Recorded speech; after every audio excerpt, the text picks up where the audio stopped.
आम्ही सारे खवय्ये. आता आपण गप्पा मारणार आहोत विजयमाला शिंदे यांच्याशी. नमस्कार. नमस्ते. आमच्या कार्यक्रमामध्ये तुमचं स्वागत आणि धन्यवाद. वेलकम. बरं, आणि मला सगळ्यात आवडले त्यांची साडी. ऑब्व्हियसली शेवटी दोन बायका एकत्र आल्यावर जे महत्वाचे विषय असतात त्यातला एक आणखीन सगळ्यात महत्वाचा विषय म्हणजे साडी, कपडे, दागिने. मस्त ब्राईट पिंक कलर आहे, छान आहे. कोटा आहे ना ही? हो, कोटा आहे ना, मस्त. इथे तसं उन्हाळाही असेल ना बऱ्यापैकी? एरवी. तर तेव्हा अशा मऊसूत छान कोट्याच्या साड्या छान. बरं, काय करता आपण?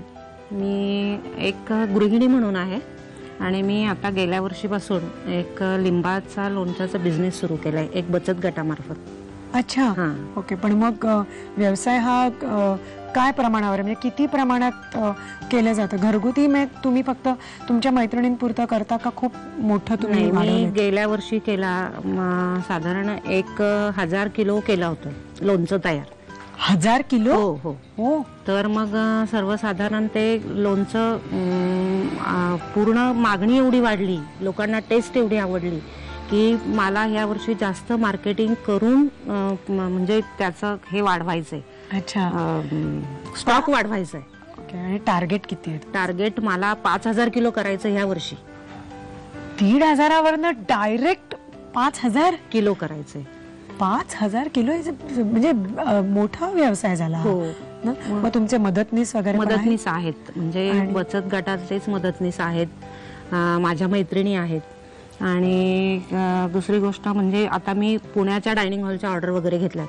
सर्वात प्रथम मला श्रेष्ठ डायनिंग हॉलची ऑर्डर मिळाली. म्हणजे आता तुम्ही हॉटेल्स, मोठ्या मोठ्या हॉटेल्सचे पण तुम्हाला ऑर्डर्स मिळायला लागल्या. पण आता हे लोणचं जे आहे ते गोडच आहे फक्त का तिखट आहे का कशा प्रकारचं? त्याला तिन्ही टेस्ट आहे, गोड, आंबट आणि तिखट, तिन्ही टेस्ट एकत्र आहे. आणि विशेष म्हणजे ते पूर्ण सूर्यप्रकाशामध्ये केलेलं आहे आणि त्याच्यामध्ये बिलकुल केमिकल नाही आहे. Very good.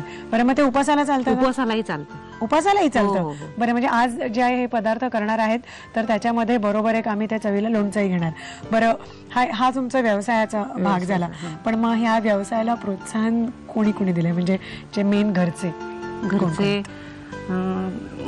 माझ्या मिस्टरांनी मला खूप सहकार्य केलं. अगदी बचत गट स्थापन करण्यापासून त्यांनी मला खूप सहकार्य केलं. आणि कोण कोण आहे घरात? घरामध्ये माझी मुलगी आहे, मुलगी पुण्यामध्ये सिम्बायोसिसला असते, BCS करते. अच्छा. आणि मुलगा 10वीला आहे, तो इंग्लिश मिडियमला इथं KTS मध्ये आहे, राजगुरुनगर मध्ये. आणि मिस्टर ऍग्रिकल्चर ऑफिसर आहेत, कृषी अधिकारी. अरे वा. त्यामुळं मला लिंबाच्या लोणच्यामध्ये कसा बदल किंवा कसं करायचं वगैरे, ते क्वालिटी कशी पाहिजे वगैरे त्यांनी मला भरपूर सहकार्य केलं. आणि बचत गट स्थापन करण्यापासूनही त्यांनी म्हणजे सगळं मला त्यांनी स्वतः करून दिलं, बचत गट स्थापन वगैरे. Very good. आणि खरंच तुम्ही बघताय की राजगुरुनगर हे खरं तर छोटं गाव आहे, तरी सुद्धा जिद्दीनं त्यांनी त्यांचा व्यवसाय सुरू केला आणि आज मोठ्या मोठ्या हॉटेल्समध्ये तुमचा माल जातो. म्हणजे पुण्या मुंबई सारख्या मोठ्या हॉटेल्समध्ये आपल्याला मिळतो. आणि पण देव करो की तुम्ही बनवलेलं लोणचं आम्हाला सगळ्यांना, म्हणजे नुसतं वाण्याकडे गेलं आणि सांगितलं की तुमच्या कंपनीचं नाव, मोठी कंपनी हो तुमची, आणि आम्हाला सगळ्यांना घराघरामध्ये तुमचं लोणचं मिळो. तर आपण सगळ्यांनीच ईश्वरचरणी ही प्रार्थना करूया. आमच्या सगळ्यांकडून तुम्हाला बेस्ट ऑफ लक. थँक्यू. आणि आजचे जे पदार्थ आहेत आपले, तर ते काय काय? दोन्ही उपवासाचेच? हो, उपवासाचे. एक साबुदाणा रबडी आहे स्वीट मध्ये. दुसरा पदार्थ कुठचा आहे? बटाट्याची रस्सा भाजी, त्याच्यामध्ये आमसूल, गूळ, जरा वेगळ्या पद्धतीने वाटण वगैरे करू. अच्छा. म्हणजे नेहमी आपण तूप जिऱ्याची खातोच फोडणी केलेली, पण ही जरा चमचमीत अशी रसभाजी बटाट्याची, ती तर करूयाच, पण सुरुवात मला वाटतं गोडाने करूया. हा, तर ती रबडी आपण शिकूया. साबुदाण्याची आहे? साबुदाण्याची. ठीक आहे, ती रबडी शिकूया. त्याचं साहित्य बघूया. साबुदाणा, खवा, दूध, काजूचे काप, पिस्त्यांचे काप, बदामाचे काप, साजूक तूप, विलायची जायफळाची पूड आणि केशर. साहित्य आपण बघितलं, काय काय घेतलं ते. आणि मला सांगा बहिणी की आता काय करतोय आपण? आता आपण काजू, बदाम, पिस्त्यांचे काप आहेत ना, त्याचे फ्राय करून घ्यायचं. अच्छा, फक्त ह्याचाच पदार्थ नाही? नाही. बाकी पण काय होणार आहे? पण ह्याच्याने खूप म्हणजे खूपच बदल होतो चवीमध्ये. जनरली साबुदाण्याची खीर बनवतात प्रत्येक जण, परंतु ही जरा वेगळी, एक शाही रबडी म्हणून खूप टेस्टी आणि खूप छान, म्हणजे खूप छान लागते. पिस्ते जे तुम्ही घेतलेले आहेत तर ते छान बारीक कातरून घेतलेले आहेत, मस्त एकसारखे असे. आणि तसंच काजू आणि बदाम ते पण असे बारीक छान कातरून एकसारखे तुम्हाला दिसतात. तर ते आता आपण भाजायला घेऊ. एकावर एक जस्ट तिन्ही घालायचं ना आपल्याला. पिस्ता, काजू, बदाम. लगेचच ते परतले जातात, तांबूस व्हायला लागतात नाही घातल्या घातल्या. तर त्यामुळे ते मंद आचेवरतीच करायचं, नाही तर पटकन असे जळकट होतात. काजू मंद आचेवरती अगदी लाईटली परतवून घ्यायची. ठीक आहे. आणि ह्याच्यानंतर आपण साबुदाणा आणि हे सेपरेट करून घेतो. हो नाही, आता याच्यानंतर खवा आपण थोडंसं दूध घालून असा पातळ परतवून घ्यायचा. अच्छा, ओके ओके. त्याने त्याला ते थिकनेस पण येईल आणि थिकनेस पण आणि जरा टेस्ट पण जरा वेगळी. एक शाही रबडी म्हटल्यानंतर थोडस रबडी म्हटल्यानंतर त्याच्यामध्ये शाही पदार्थच पाहिजे आणि खवा पाहिजे. ओके. तर ड्रायफ्रुट्स झाले, भाजून झालेले ड्रायफ्रुट्स. आता खवा भाजायचा ना. आता खवा भाजायचा, त्याची तयारी. आता आपण खवा भाजून घेतोय आणि तो चक्क दुधात भाजतोय. हो, कारण तसा खवा जर टाकला तर तो खाली लागण्याची शक्यता असते, जळकट वास येतो. पण थोडंसं दूध ठेवायचं आणि ते दूध गरम झालं की मग खवा टाकायचा. मग ऑटोमॅटिक खवा पातळ होतो. हा बरोबर. आणि मग तो चांगला परतला, छान परतवून असा उकळी आल्यासारखं वाटलं की मग काढायचा. अच्छा, ठीक आहे. मग आता तो घालूया.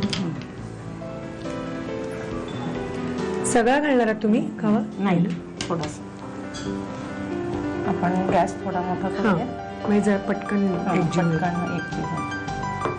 ठीक. खवा छान मिळतो ना इकडे? हो, मनसरला खवा खूप सुंदर मिळतो. तिथे बहुतेक म्हणजे अशा फॅक्टरी आहेत छोट्या छोट्या खव्याच्या. झाला पटकन. आता खवा भाजून झालेला आहे. उकळी पण आली, उकळी पण आलेली आहे. म्हणजे आता हे पूर्ण झाले खव्याचं. आता पुढचं प्रोसिजर. हो, पुढची प्रोसिजर. सगळी तयारी झालेली आहे आता ना. हो. कारण ड्रायफ्रुट्स आपले परफेक्ट झालेले आहेत. आपण जे स्टर असे चांगले केले ते आणि दूध घेतलेले मुळात. हो, आता दूध उकळायला ठेवलेलं आहे. आता त्याला उकळी आल्यानंतर त्याच्यामध्ये साखर घालायची. असं काही प्रमाण आहे वहिनी साखरेचं? आणि नाही, आणि आता कसं आहे, दुधाचं प्रमाण पाहायचं, साबुदाणा पाहायचा, खवा पाहायचा आणि त्याच्यानुसार साखर टाकायची. मग कोणाला फिकं लागतं, कोणाला गोड लागतं, कोणाला मिडियम लागतं, त्याच्यानुसार तुम्ही साखर टाकू शकता. ओके. कारण खवा काय खूप गोड नसतो, थोडासा गोडसर असतो, पण त्या दुधाचा गोडवा असतो त्याला. तर त्याच्यामुळे जसं तुमच्या घरामध्ये गोड आवडत असेल तसंच घ्यायला लागेल. हो, तसंच. साधारणतः मला वाटतं आता आपण एवढं दूध घेतलंय तर याला आपण 1 पाऊण वाटी ते 1 वाटी असं साखरेचं प्रमाण घेतलं ना, पाऊण वाटी तरी. कारण साबुदाणा येणार आहे परत त्याच्यात. काय देऊ तुम्हाला? मला आता साबुदाणा आपण नेहमीप्रमाणे भिजवून असा घेतलेला आहे. हो, 4-5 तास. हो, 4-5 तास. आणि मोकळा असा भिजवलेला आहे. जसं खिचडीला आपण म्हणजे खिचडी फोडणीला घालताना जसं मोकळा करून घेतो सरसरीत, तसं आपण साबुदाणा करून घेतलाय.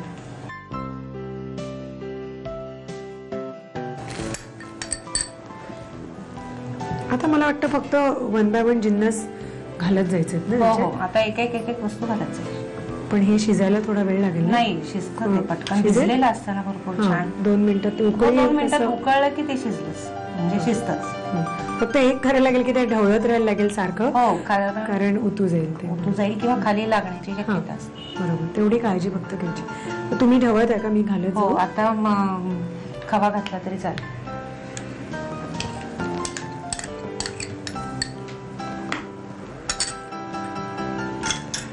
आणि आता शाही करण्यासाठी बरं हे करत सगळं घालायचंय. हो, सगळं. त्याच्यामुळे शाही म्हणजे शाही सारखी टेस्ट येईल त्याला. म्हणजे ऑलमोस्ट जेवढे साबुदाणे आहेत तेवढेच ड्रायफ्रुट्स तुम्ही बघताय घेतलेले आहेत. तर ते सगळे घालते. Wow, amazing. वेलची पूड, जायफळ पण आहे. जायफळ पण आहे. ओके.